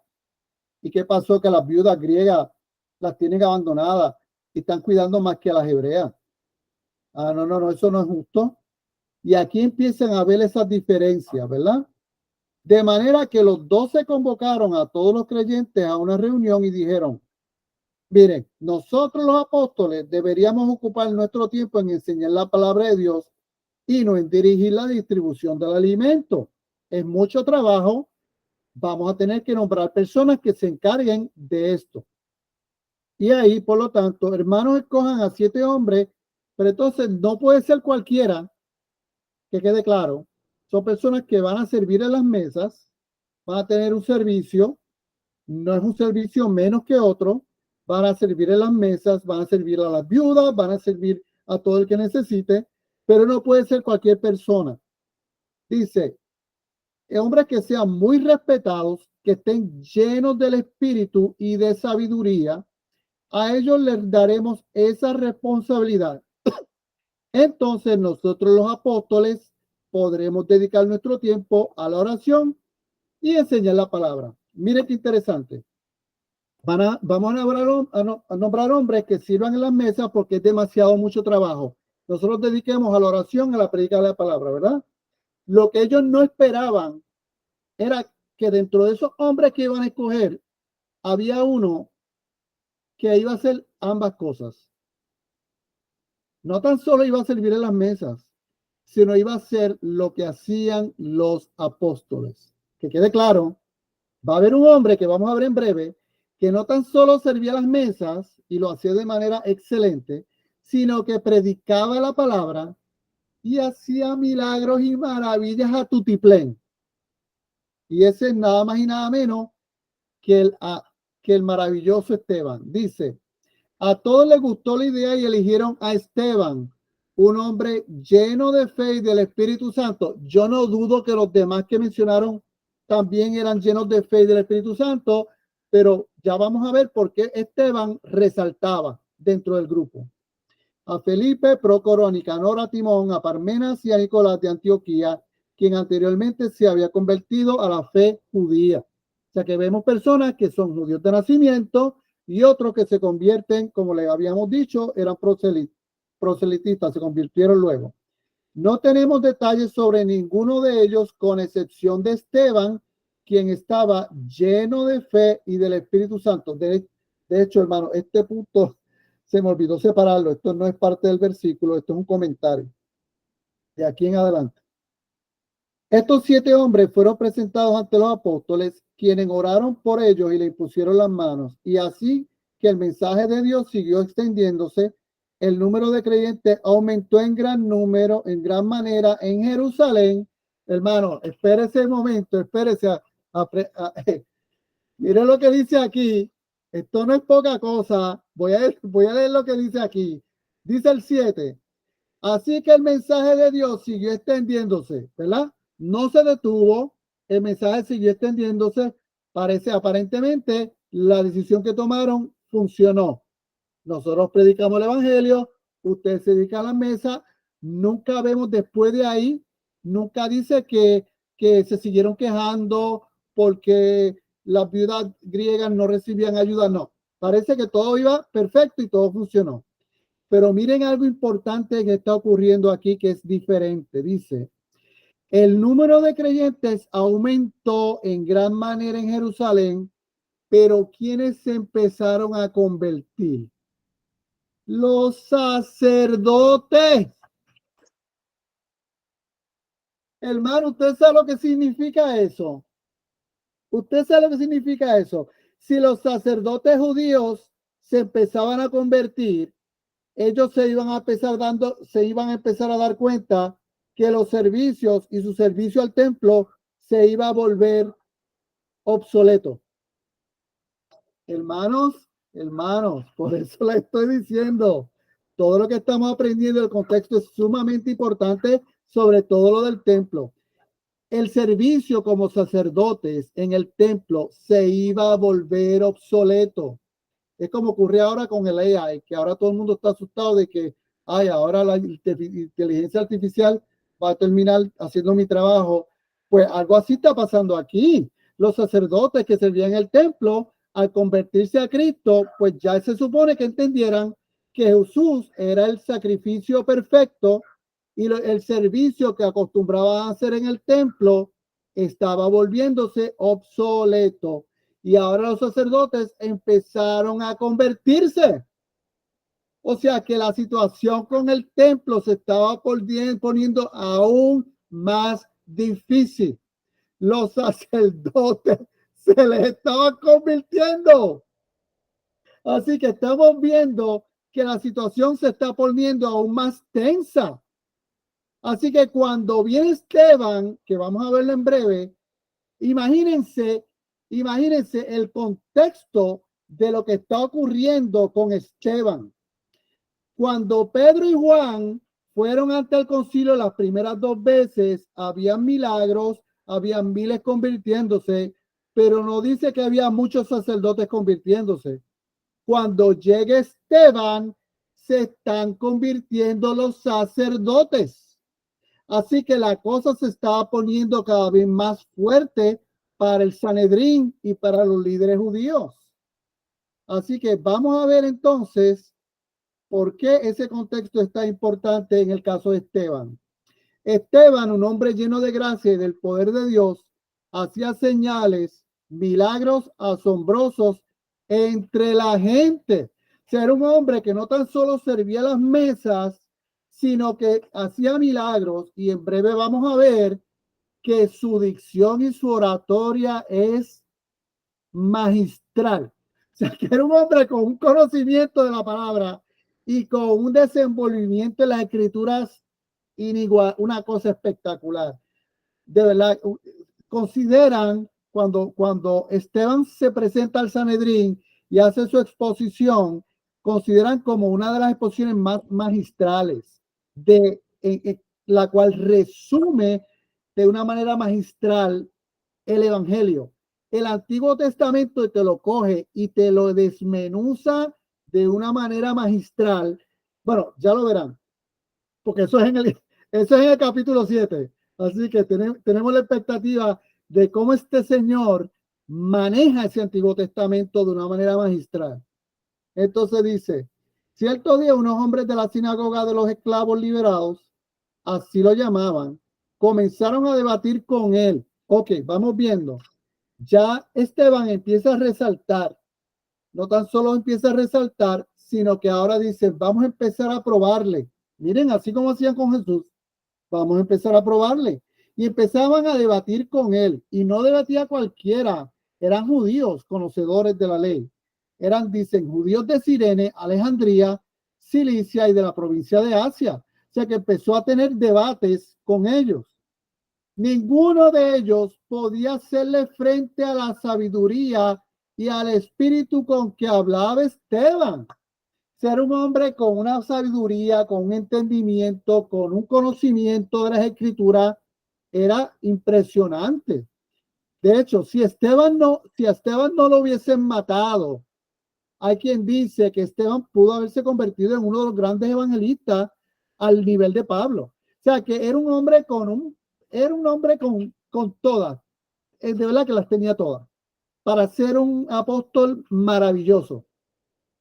Y dice aquí, entonces persuadieron a unos hombres para que dijeran que mentiras acerca de Esteban. Es que no había otra forma. Vamos a tener que mentir porque es que el hombre no hay por dónde meterle. No hay por dónde meterle. Y dice, ellos declararon, nosotros lo oímos blasfemar contra Moisés y contra Dios. Mire qué mentiroso. Lo oímos blasfemar contra Moisés y contra Dios. Entonces, mire qué interesante. Esas son las 2 acusaciones. Vamos a ver luego cuando él se defiende cómo de manera magistral él utiliza a Moisés. ¿Ok? Luego dice, esto provocó a la gente, a los ancianos y a los maestros de la ley religiosa. Así que arrestaron a Esteban y lo llevaron al Concilio Supremo. O sea que estamos viendo cómo ya esto se está convirtiendo en la norma. No. Cualquiera que venga, ustedes nos dicen y lo metemos al Concilio Supremo y los vamos a latigar y los vamos a acabar. Pero esto se tiene que acabar. Y entonces Esteban, a resaltar de tal manera, porque yo estoy, obviamente, otros de los apóstoles también resaltaban, pero la manera en que Esteban resaltaba, había que pararlo, había que callarlo. Entonces luego dice aquí, los testigos mentirosos dijeron, ahora vamos al punto donde les dije, hermano, ¿cuál es el punto delicado aquí? El templo. Ese es el punto delicado, ¿verdad? Los testigos mentirosos dijeron, este hombre siempre habla contra el santo templo y contra la ley de Moisés. Dile algo a los líderes sacerdotales sobre el templo y es suficiente para ponerlos en contra tuya. El templo para ellos era sagrado. Así que lo hemos oído decir que este tal Jesús de Nazaret destruirá el templo y cambiará las costumbres que Moisés nos transmitió. Ahora, quiero que quede claro que eso tiene algo de verdad, porque recuerden que el mensaje de Jesús era prácticamente ese. El mensaje de Jesús prácticamente era, este templo va a ser innecesario, ya no va a ser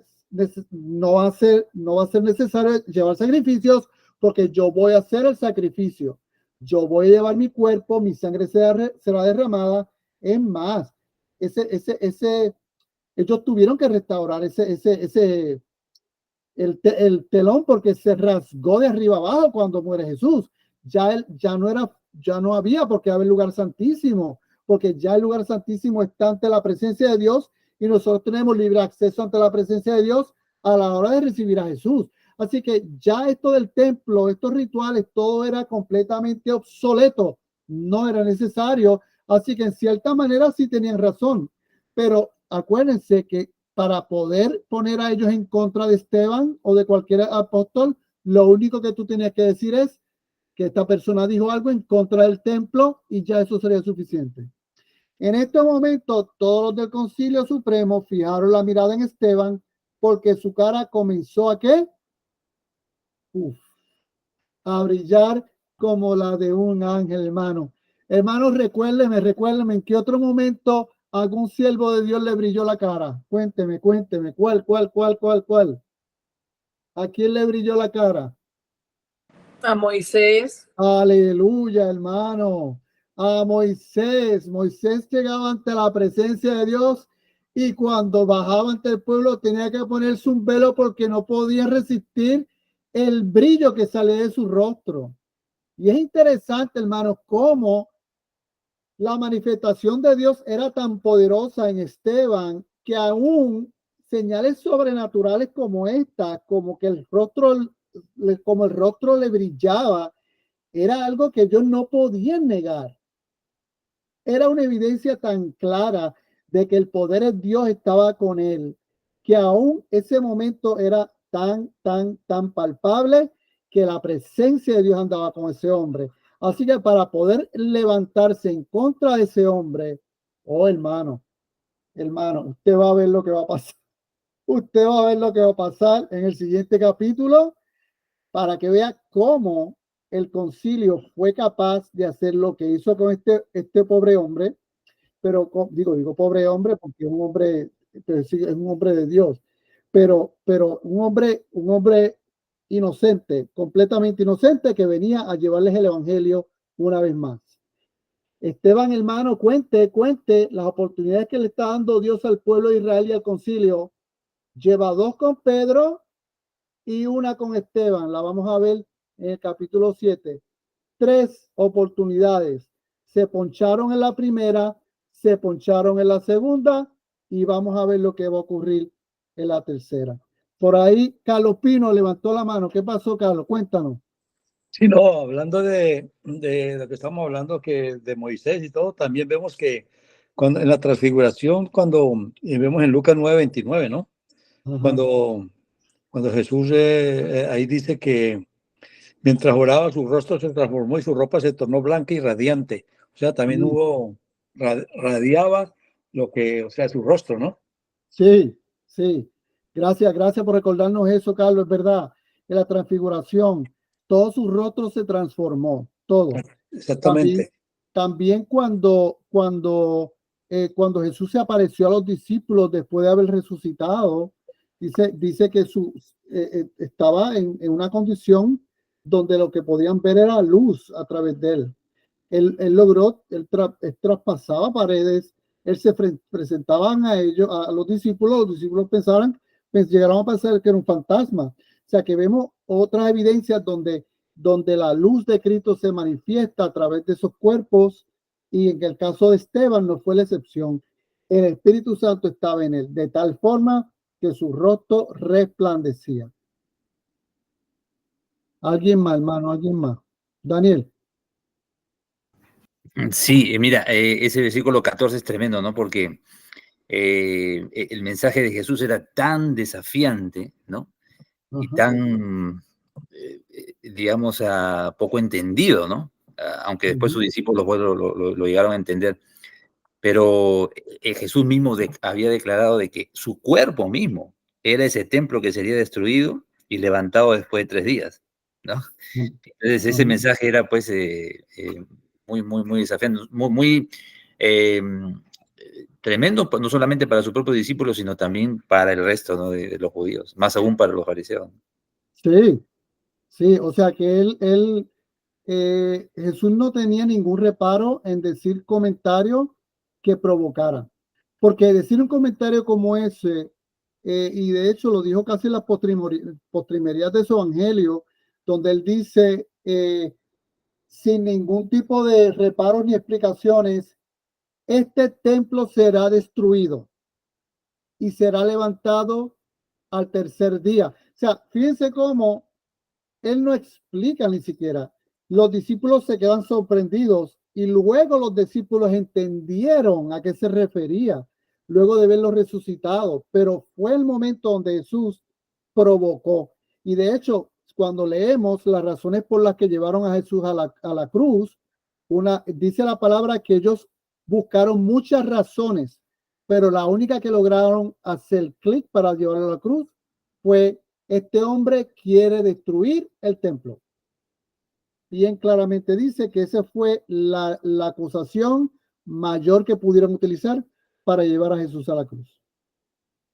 Y si somos y nosotros que ya estamos después de la resurrección sabemos que todo lo que hizo Jesús era cierto. El templo iba a ser completamente obsoleto. El templo iba a ser completamente innecesario, porque él venía precisamente a eso, a redimir, a cumplir y morir en la cruz, para que ahora ese templo pudiera ser nuestro corazón y el corazón de todo aquel que cree en él. Ese siempre fue el plan de Dios, llegar al corazón de cada hombre y que cada hombre se constituya en templo del Espíritu Santo. Sí, y lo dijo muy abiertamente, ¿no? Porque justamente esa declaración la hizo cuando, en Juan ahí se menciona, ¿no? Cuando él tira las mesas que estaban ahí pues haciendo ventas pues ilícitas y todo, ¿no? En ese contexto hizo esa declaración. Así que lo sabían, los judíos sabían de que sus declaraciones eran muy, muy desafiantes, ¿no? Sí, no, definitivamente. Definitivamente, él desafió el status quo, él desafió a los judíos, él desafió a los romanos, pero precisamente, y todo lo hizo con toda intención y con toda la verdad, con toda la verdad. Él sabía que el templo tenía fecha de expiración. El templo tenía fecha de expiración. Iba a llegar un momento donde ya el templo no iba a ser necesario. Amén. Hermano, coménteme, ¿qué más? Comentarios y reflexiones.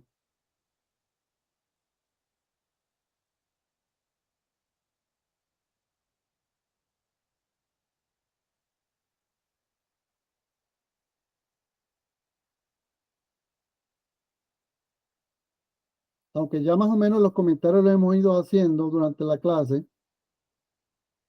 pero si alguien quiere comentar algo más o quiere añadir.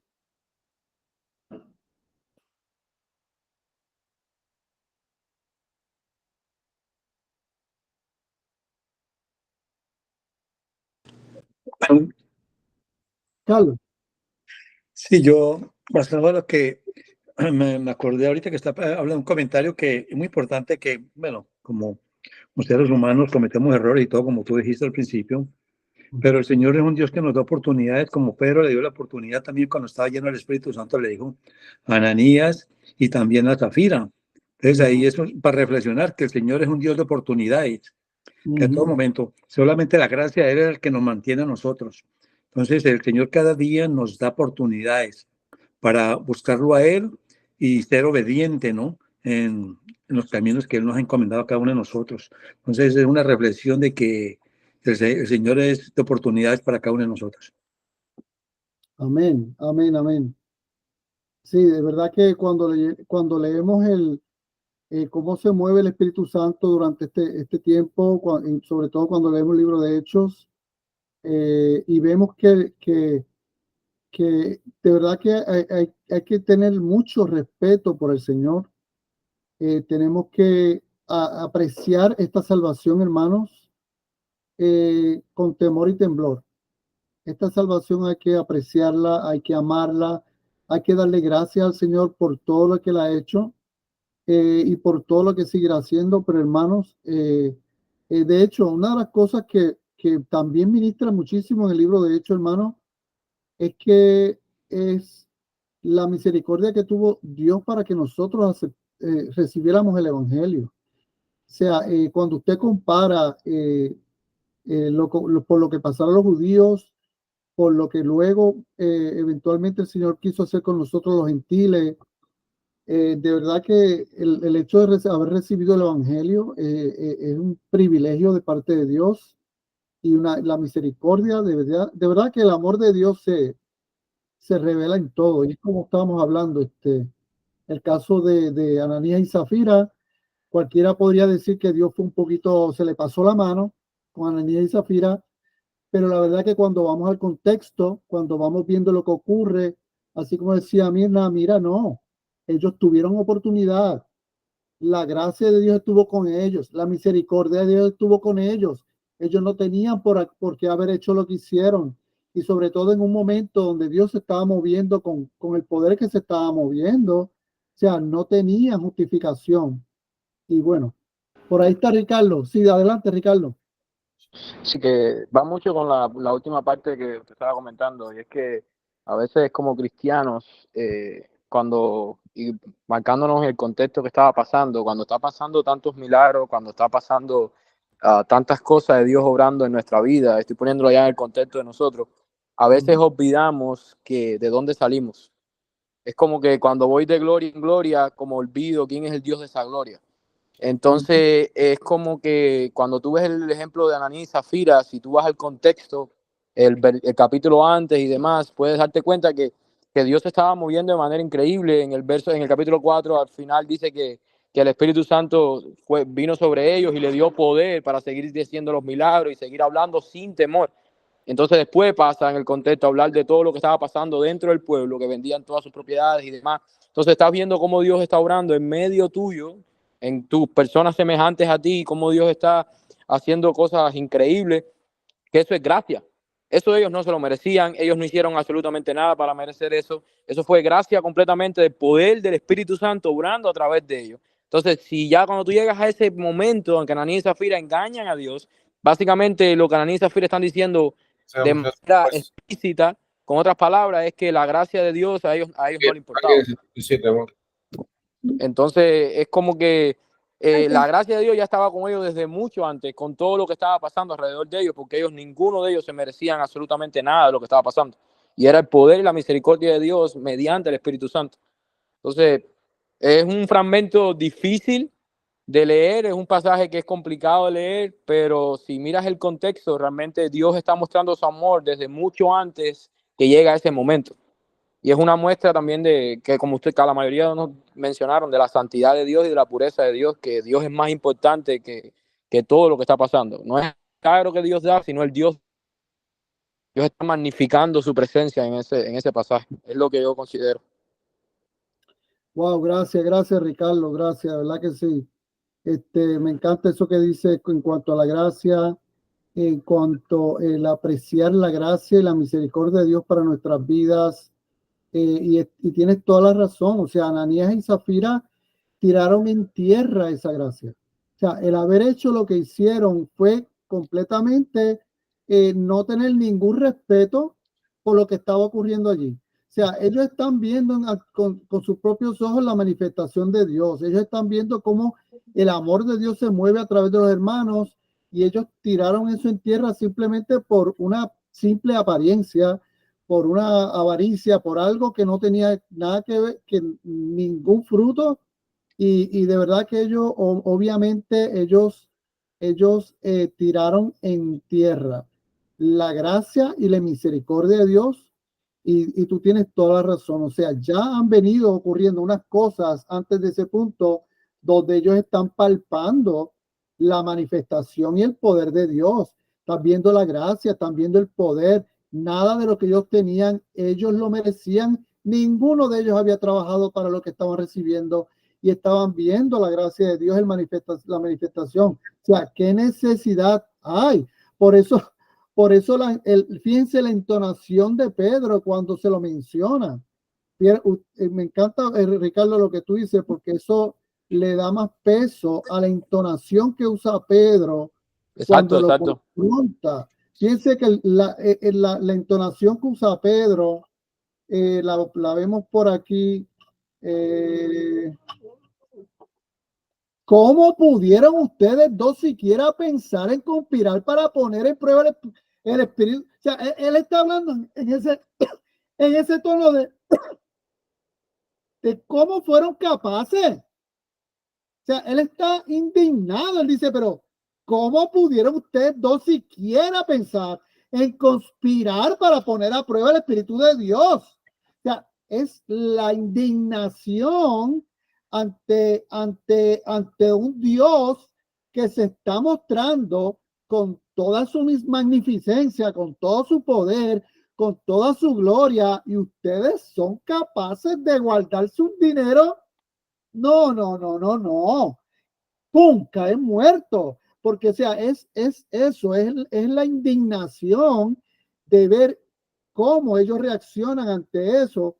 Y es como tú dices, tú sabes, nosotros en el día de hoy hemos recibido una salvación preciosa, y nosotros debemos tener esa misma actitud con esta salvación que hemos recibido. Es como que, pero, ¿por qué yo tengo que pecar deliberadamente cuando mira lo que Dios ha hecho por mí?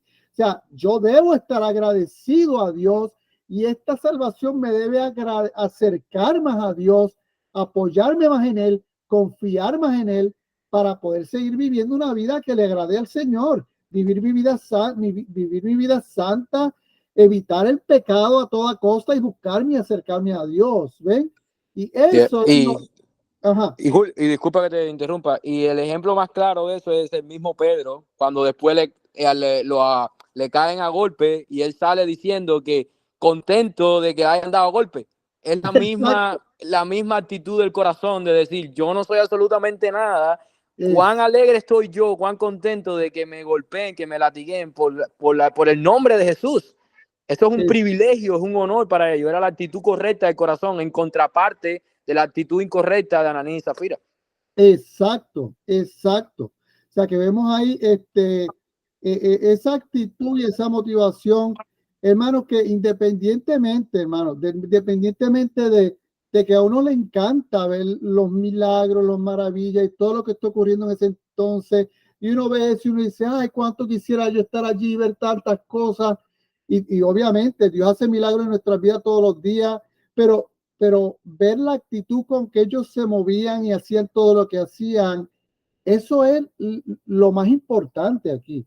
Porque créanme, los milagros son destellos de eternidad. Son eso, no son solamente que destellos de eternidad, porque Dios puede hacer un milagro y resucitar a alguien, pero esa persona eventualmente va a morir. Dios te puede sanar de una enfermedad, y gloria a Dios que te sana, pero eventualmente nos vamos a ir ante la presencia del Señor. Así que los milagros son eso, destellos de gloria, destellos de lo que ha de venir. Pero cuando adquirimos de estos versículos y vemos la actitud de los discípulos, hermano, eso es lo que a mí me ministra. Esa actitud de ellos, de cómo ellos reaccionan, cómo es eso de que me latigan y yo salgo contento, cómo es eso de que yo me indigno porque este hizo una mentirita, cómo es eso que yo me indigne porque aquel, o sea, esa actitud es la que debe imperar en nosotros como cristianos. Esa indignación por la injusticia, como dice la palabra, el amor no se goza de la injusticia, más se goza de la verdad. Tú sabes, ese tipo de cosas son las que realmente van a trascender en nuestro carácter y en nuestras vidas. De verdad que sí.